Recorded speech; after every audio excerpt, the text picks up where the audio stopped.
أنتم فين بس اللي قعدتوا تقولوا اللانشون لمّا بيتعمل في البيت كإنِّك بتعملي كيكة والناس عمّالة تحط لِك طُرق بقى بيض وجبنة وبتاع ويالّا تعملوا كيكة بقى وتحطّي عليها لون بيبقى أحمر وتبقى ده اللانشون. لأ تعالَ أقول لِك بقى طريقة اللانشون اللي أحلى من اللانشون اللي بنشتريه من برّه بصراحة جبّار. زي ما عملت لكم لانشون الفراخ وفعلًا طلع جبّار، تعالَ أقول لِك على أحلى طريقة للانشون هتدمنيها وعمرِك ما هتشتريه من برّه. أول حاجة ده عبارة عن قولي كده نُص كوباية من اللحمة المفرومة، هتحطّي عليه إيه، هتحطّي عليه 2 من مرقة الدجاج العادية،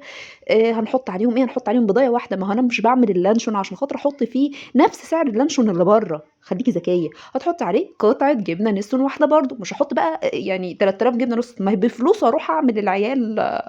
جبنة وبيض أحسن. هتحطّي عليهم إيه، معلقتين من النشا عشان يمسك معانا، وهتحطّي عليهم معلقة واحدة من الدقيق، هتحطّي عليهم قد إيه، معلقة زيت، وهنحط عليهم رشة كبيرة من التوم الباودر ورشة من الفلفل الأسود، ويا سلام بقى لو عندِك فلفل أسود حصى كده حطّي، هتحطّي عليهم إيه، معلقتين بس من المَيّة، اضربيهم كلّهم مع بعض. لقيتِ اللحمة المفرومة يعني مع الألوان ومع الحاجات دي بقت لونها بامبا،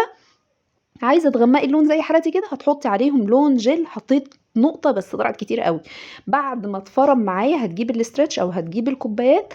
العادية، في ناس بتخاف من الكوبايات، هاتي الstretch يا ست الكل ما فيش أي مشكلة، نزّلي فيه الخليط اللي إحنا عملناه، بقى لونه كده يعني إيه، تحسّي إن هو إيه، مدّي على فعلًا لون اللانشون اللي برّه، وكانت على فكرة ريحته حلوة وأنا كنت مستغربة ريحته حلوة وعمّالة أقول إيه دي من مرقة الدجاج والّا إيه، بس قُلت يالّا خلّينا نكمّل ونشوف الطريقة. أنا زوّدت لحمة مفرومة عشان أنا مش مقتنعة إن أنا أحُط دقيق وبيض وجبنة ويبقى هو ده اللانشون، حتى لو الناس بتقول عليه طعمه حلو، لازم أحُط لهم حاجة يستفادوا بيها، وبتمن البيض والجبنة حطيت بيهم لحمة مفرومة وده طبعًا أحسن، اللي فيهم كده زي البونبوناية بس جامد بقى، اضغطي كده واقرصي عليهم من الجنبين وسيبي فيهم حاجة كده زي فقاعة هوا عشان خاطر لمّا يستوي، لإن هو هيكبر كده من البضاية، يكبر ويبقى ليه مكان ما يفرقعلكيش، واربطيه من الجنب هنا ومن الجنب هنا. هاتي بقى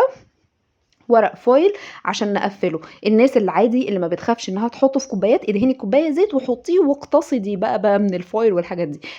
قفّليه زي إيه، زي البونبوناية، اربطي من الجنب، اربطي من هنا، سخّني مَيّة سخنة كتير، هتلاقوا في الحلة أنا باعمل لانشون فراخ اللي قُلت لكم عليه قبل كده، بس المرّة دي باعمله في الكوباية، هتحطيهم في مَيّة سخنة لمدة قد إيه، 35 دقيقة، بعد كده طلّعته وسِبته يبرد ساعة كده، ما سبتوش يبرد أوي، يعني هو لسه دافي معايا، المفروض إن إحنا نحطه ساعتين أو 3 ساعات في التلاجة لغاية ما يتقطّع يعني يبرد معانا عشان وأنتِ جاية تقطّعيه ما يتفرتكش. كل مرّة أحاول إن أنا أقطّعه رفيّع أوي زي اللي برّه، بس للأسف السكينة مش مساعداني، في ناس كده حد قال لي هاتي المبشرة واعمليه بيها، وأنا باعمل ساندوتشات للعيال أبقى أعملها، بس أنا قررت كده وأنا باصوّره لكم أدوقه، جيت أدوقه، إيه يا أخوانا ده!